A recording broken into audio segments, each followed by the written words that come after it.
Hello everyone. आज एक छोटा सा टॉपिक है जिसके बारे में मैं आप सब लोगों से डिस्कस करने वाला हूं।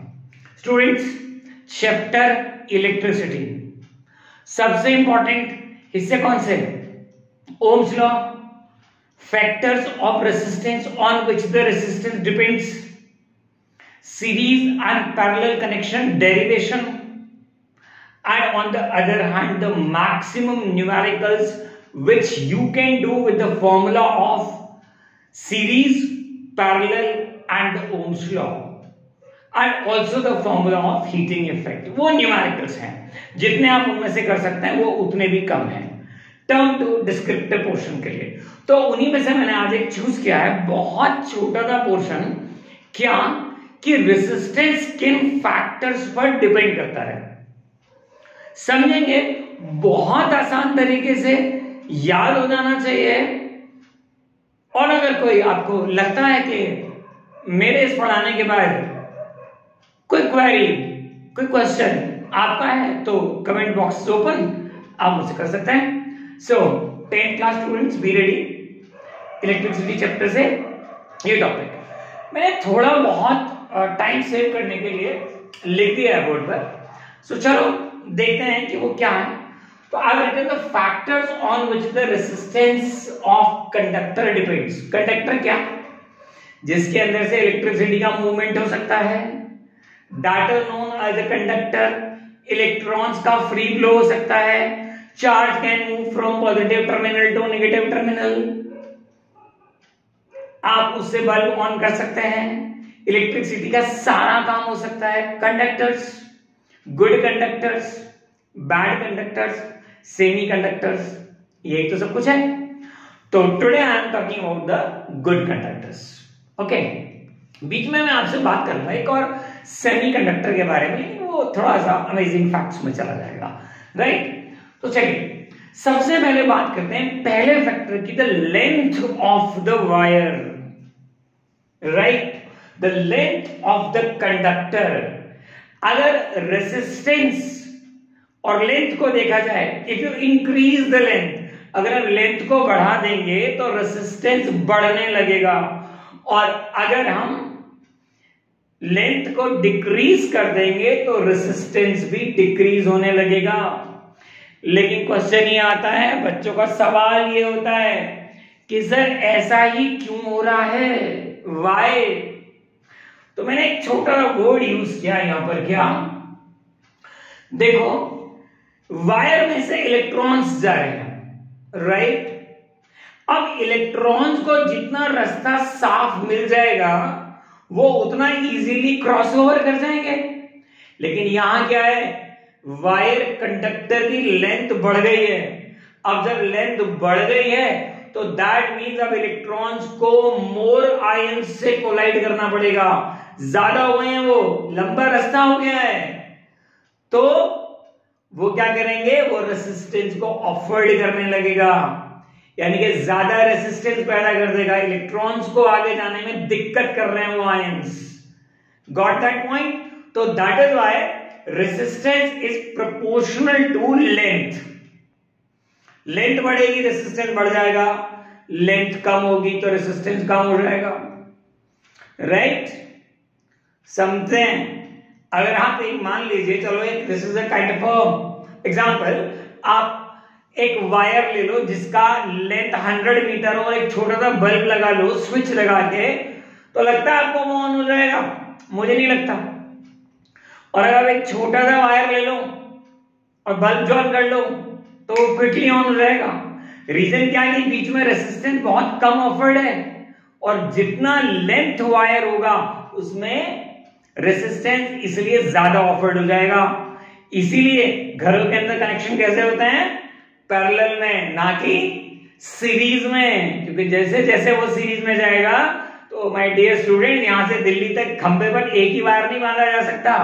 हर खंभे को टुकड़े में बांटकर और पैरेलल में अटैच करना पड़ेगा, तब आप इलेक्ट्रिसिटी को कहीं भी ले जा सकते हैं। रेजिस्टेंस को आपको क्या करना पड़ेगा?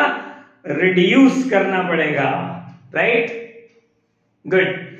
सेकेंड पॉइंट की तरफ चलते हैं, area of cross section. Cross section मतलब समझते हैं ना, वायर जैसे ये वायर है, तो अब ये स्ट्रेट वायर है मेरे पास, दिस इज स्ट्रेट वायर, लेकिन अगर मैं इसे ऐसे दिख रहा हूं लाइक दिस, तो ये जो एरिया है ना, this is a cross section area, तो मैं यहीं पर कुछ बना देता हूं, this is cross section area of a wire जिसके अंदर से इलेक्ट्रॉन्स जा रहे हैं। अब cross section of a area मैंने बड़ा कर दिया, मैंने लिखा कि resistance is just inversely proportional to area, that means area को बढ़ा करिए रेजिस्टेंस कम हो जाएगा, और एरिया को कम कर दीजिए रेजिस्टेंस ज्यादा हो जाएगा।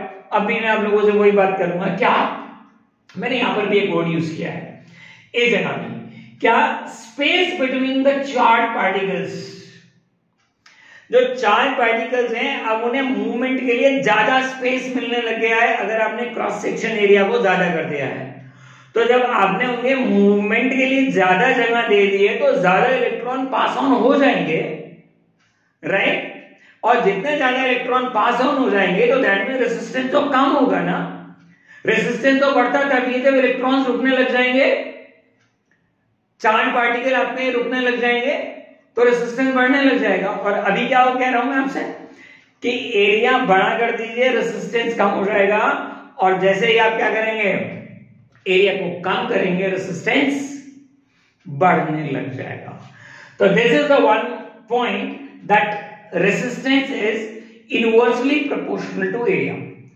एक और बात करते हैं नेचर ऑफ द कंडक्टर, यानी कि मैं बात कर रहा हूं आपसे क्वालिटी की और मटेरियल की। देखो कितने भी वायर कंडक्टिंग हो, सिल्वर, कॉपर, क्रोमियम, जिंक, अब जो भी ले लीजिए, आयरन ले लीजिए, हर एक की अपनी एक क्वालिटी है और वो अपने अंदर से इलेक्ट्रॉन्स को पर्टिकुलर कांस्टेंट तरीके से जाने देता है उसकी क्वालिटी के अकॉर्डिंग। तो उसकी रेसिस्टिविटी कम या ज्यादा उस मटेरियल पर डिपेंड करती है। जैसे मैं आपसे कहूं कि silver is the best conductor of electricity, that means उसकी रेसिस्टिविटी सबसे कम है।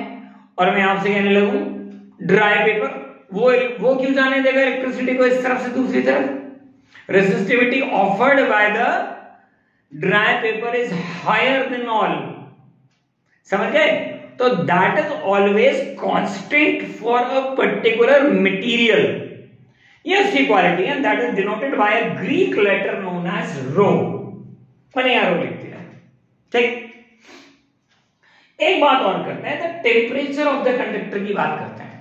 टेम्परेचर बढ़ा दीजिए तो रेसिस्टेंस भी बढ़ जाएगा, टेम्परेचर को कम कर दीजिए तो रेसिस्टेंस भी कम हो जाएगा। आपने कहा सर ये क्या बात हुई भाई, टेम्परेचर बढ़ा रहे हो रेसिस्टेंस को भी बढ़ा रहे हो?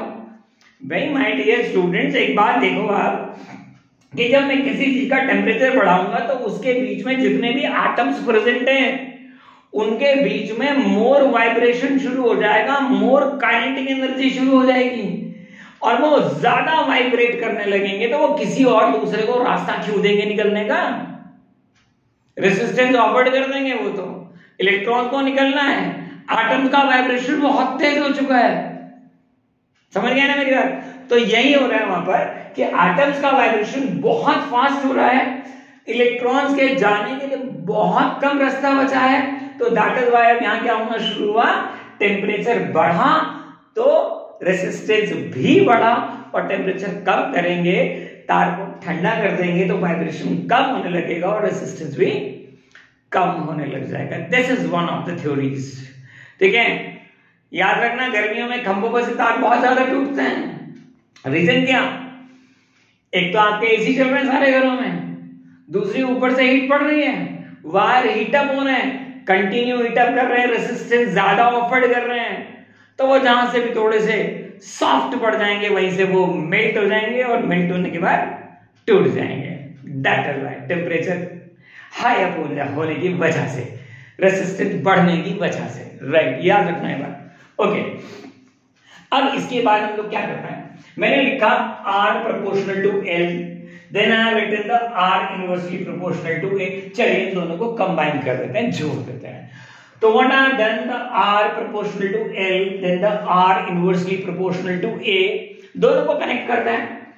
तो R in proportional to length upon area।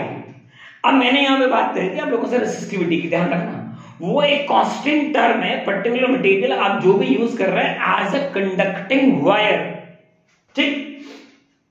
तो मैं इक्वल टू लिख रहा हूं, एक कांस्टेंट ले रहा हूं rho and that is the length upon area. तो मैं रो का फॉर्मूला निकाल लेता हूं, that will become area multiply by resistance divided by length. चलिए अब इसकी यूनिट और निकाल लेते हैं, इसकी यूनिट और निकाल लेते हैं।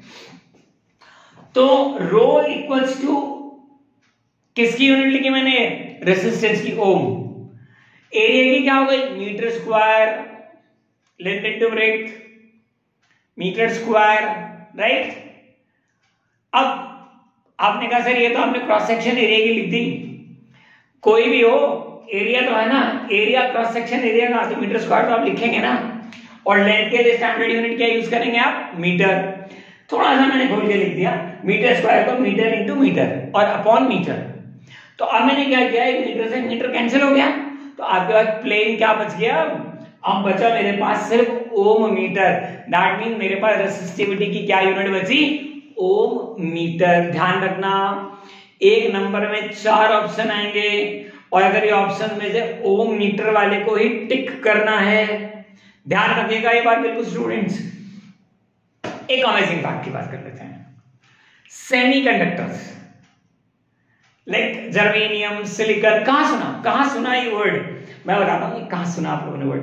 ये वर्ड आप लोगों ने सुना है जब हम सोलर सेल्स की बात करते हैं, ठीक है, वहां वो सेमीकंडक्टर्स वर्ड यूज हुआ है, ठीक है, उसकी बात कर रहा हूं आपसे। तो ये एक्चुअली में थोड़ा सा उल्टा हो रहा है, क्या, resistance decreases with increase in temperature. Temperature बढ़ रहा है तो रेसिस्टेंस कम हो रहा है। इन्हें क्या, इस मटेरियल के अंदर क्या ये क्वालिटी है, इसीलिए जैसी धूप पड़ेगी, धूप बढ़ेगी, ठीक है, वैसे ही सिलिकॉन और जर्मेनियम का रेसिस्टेंस कम होने लगेगा और वो ज्यादा से ज्यादा इलेक्ट्रिसिटी को प्रोड्यूस करके बैटरी की तरफ कन्वर्ट करना स्टार्ट करेंगे स्टोरेज हाउस पे, ठीक है। सोलर सेल इस पर काम करता है। तो अगर आज मैंने आपको ये टॉपिक पसंद आया हो तो लाइक, शेयर और कमेंट करना बिल्कुल न भूलें on my channel IPL by JK Sir। Thank you very much.